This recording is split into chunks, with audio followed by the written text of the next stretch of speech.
Hadirin kaum muslimin, jamaah salat subuh Masjid Al-Muhajirin yang insyaallah senantiasa Allah rahmati. Puji dan syukur kita panjatkan hanya kepada Allah yang maha menolong kita, memperkenankan hidup kita sampai di pagi ini dalam keadaan sehat walafiat insyaallah, dalam keadaan berkah, dan mudah-mudahan amal ibadah subuh kita diterima oleh Allah Subhanahu wa taala. Amin. Hadirin rahimakumullah, kita lanjutkan kajian syarah kitab Hisnul Muslim min adgaril kitab was sunnah ini. Masih bagian muqaddimah mengenai bab fawaiduz zikri atau faidah-faidah berzikir. Bismillahirrahmanirrahim. Annal 'abda idza taqarraba ila Allah ta'ala bi dzikrihi fir raha arafahu fi syiddah. Yang pertama, faidah berzikir itu sesungguhnya annal 'abda sesungguhnya seorang hamba idza taqarraba ila Allah ta'ala, jika ia mendekatkan diri kepada Allah Ta'ala bidzikrihi dengan zikir kepadanya firrakhai pada saat lapang arafahu fisyiddah. Cukup jelas dan tidak banyak penjelasan di risalah ini. Yang kedua, annahu manjatun atau munjiyatun min adzabillahi ta'ala. Faidah berzikir itu sesungguhnya dapat menyelamatkan diri dari siksa Allah Subhanahu wa taala. Dengan kata lain menjadi tameng, pelindung dari siksa Allah Subhanahu wa taala. Kemudian yang ketiga, annahu sesungguhnya zikir itu sababu tanazzalus sakinah, akan menjadi penyebab turunnya ketenangan, wa ghusyanur rahmah dan liputan rahmat Allah, wa hufuful malaikah dan dikelilingi oleh para malaikat, kama akhbaron nabiyyu sallallahu alaihi wasallam, sebagaimana dijelaskan dalam hadis Nabi sallallahu alaihi wasallam riwayat Imam Muslim. Beliau bersabda, la yaq'udu qaumun, tidaklah duduk sekelompok manusia, tidaklah suatu kaum duduk-duduk, yazkurunallaha ta'ala, sedangkan mereka berzikir menyebut nama Allah, illa hafathumul malaikah, kecuali mereka akan dikelilingi oleh para malaikat, wa ghasyiyatuhumur rahmah, dan akan diliputi oleh rahmat Allah Subhanahu wa taala, wa nazalat alaihimus sakinah, dan Allah akan turunkan kepada mereka ketenangan, wa dzakarahumullahu fi ma indah, dan mereka akan disebut-sebut Allah Subhanahu wa taala di antara makhluk-makhluknya yang ada di sekitarnya. Maksudnya bahwa inilah faidah zikir yang salah satunya menjadikan seseorang tenang. Lalu bagaimana ada seseorang yang sudah berzikir tapi masih gundah gulana, masih tidak tenang? Jangan salah ke zikir, berarti ada yang salah dalam dirinya, dalam zikirnya. Mungkin kurang panteng, kurang anteng, kurang khusyuk dan lain sebagainya. Yang keempat, annahu sesungguhnya zikir itu sababun insyighalil lisani anil ghibati wan namimah.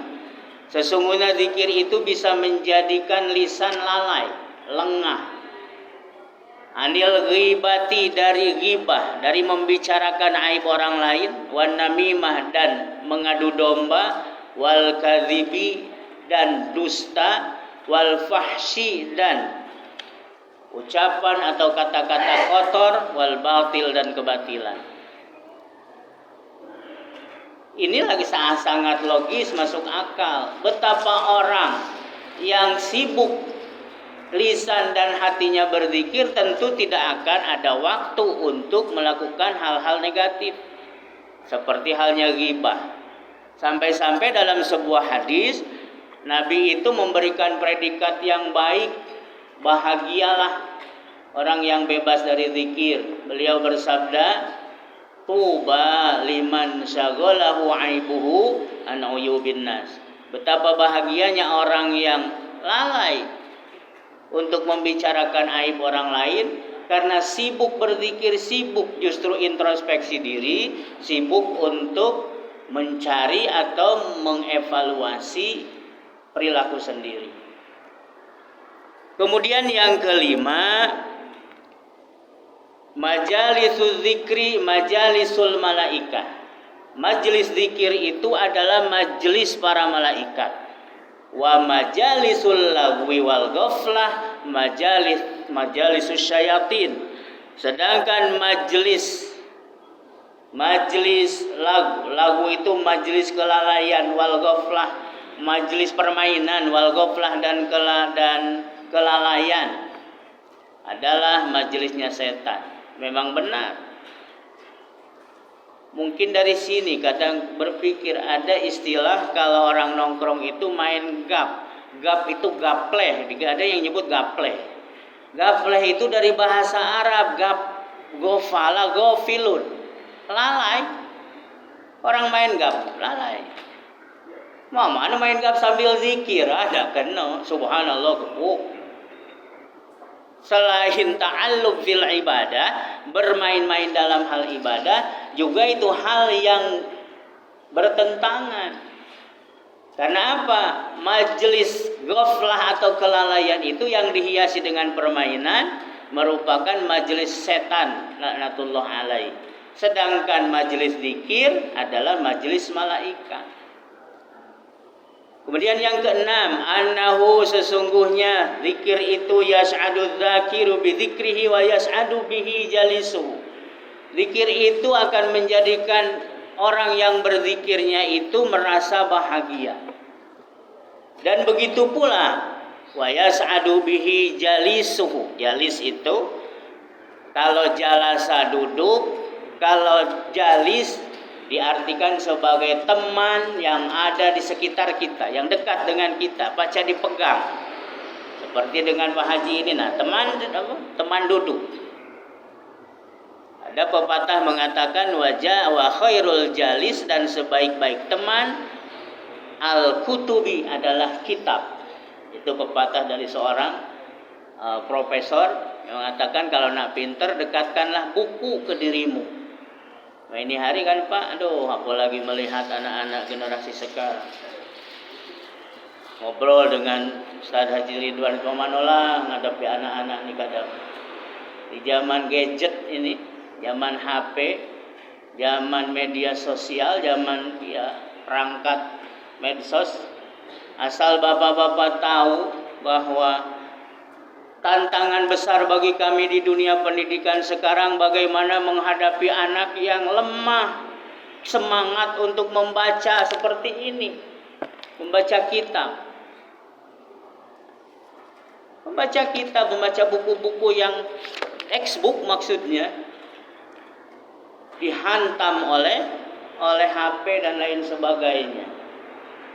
Maka di Finlandia sebagai negara yang dulunya sangat bahkan nomor 1 sebagai negara yang pendidikan atau derajat kualitas pendidikannya paling tinggi di dunia, yang dari mereka lah kita ditularkan kurikulum digital.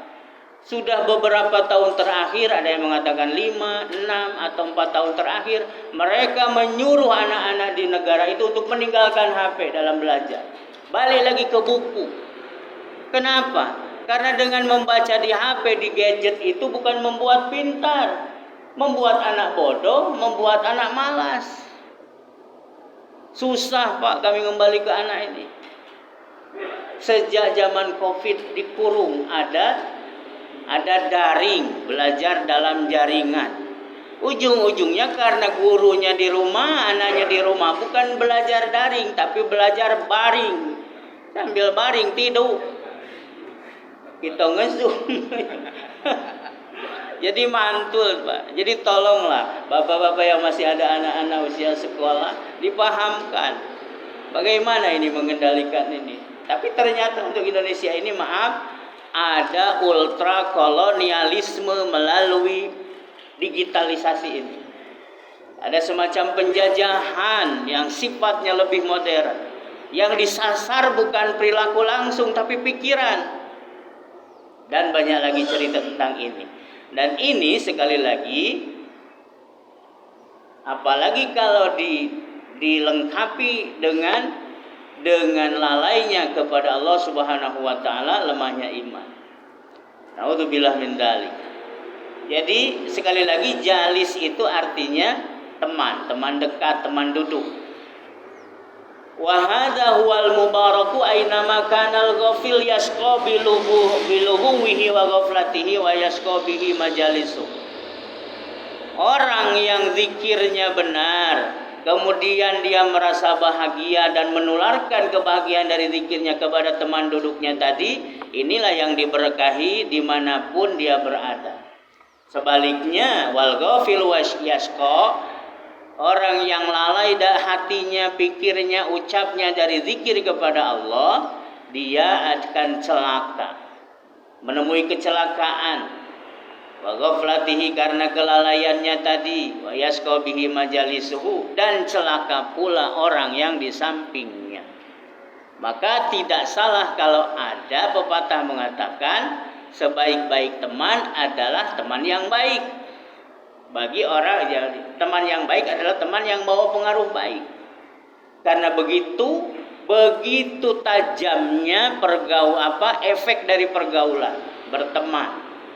Sampai-sampai seorang ulama mengatakan, ar-ruh karih, dalam diri kita ini ada ruh itulah yang bisa dipengaruhi oleh apapun, salah satunya korban pergaulan. Ruh itu dipengaruhi, ruh itu seperti angin yang gampang dipengaruhi. Oleh sebab itu, carilah jalis, tempat teman duduk, teman diskusi yang memang benar-benar satu visi, satu misi untuk mendapatkan ridha Allah Subhanahu wa taala. Yang ketujuh, annahu yu'minul 'abdu minal hasrati yaumil qiyamah. Zikir itu sesungguhnya dapat membuat aman sejahtera seorang hamba. Minal hasrati yaumal qiyamah. Nanti di saat kita dikumpulkan di hari kiamat. Wa inna kulla majlisin la yadhkurul 'abdu fihi rabbahu kana 'alaihi hasratun wa taratun yaumal qiyamah. Maka setiap majlis yang di situ ada hamba yang tidak zikir dengan Allah Subhanahu wa taala, maka ia akan mendapatkan kebinasaan, kerugian di hari kiamat. Nah, paham, kita kan nanti akan dikumpulkan di padang mahsyar. Ada anekdot dari orang luar Padang. Nanya dengan bapaknya, "Pak, apa bahasa Padangnya kambing?" Tak tahu? Apa nak kambiang katanya. Apa bahasa Padangnya kucing? Kuciang katanya. Terus apa Pak bahasa Padangnya telingo? Uji bapaknya, kupiang. Salah, telingo. Maju bapaknya marah. Ngapa kamu tuh belajar bahasa Padang? Kaget kita mati dikumpul ke di Padang. Rupanya dia ngantuk, jelas dengar penjelasan gurunya. Maksudnya Padang mahsyar. Ya. Ternyata ada seluruh pakai i-nya. Bukan kupiang tapi telingo nya. Jadi kita kalau ada zikir, kumpul-kumpul ini cuma cengangas-cengangas kata zikrullah, maka kita akan bersama teman-teman ini akan merugi di akhirat yang pada saat itu nanti dikumpulkan di padang mahsyar. Lebih tegasnya dijelaskan pada yang ke-8, annahu ma'al bukai fil khalwati sababun li'idlalillahi ta'ala al-'abdu yaumal hasyril akbar. Sesungguhnya berzikir jika disertai dengan tangisan. Coba Bapak, Ibu, kalau ada ibu, tengah malam antara jam 2 jam 3 bangun di keheningan malam, ambil air wudhu, duduk, sholat kemudian duduk, berzikir dengan khusyuk.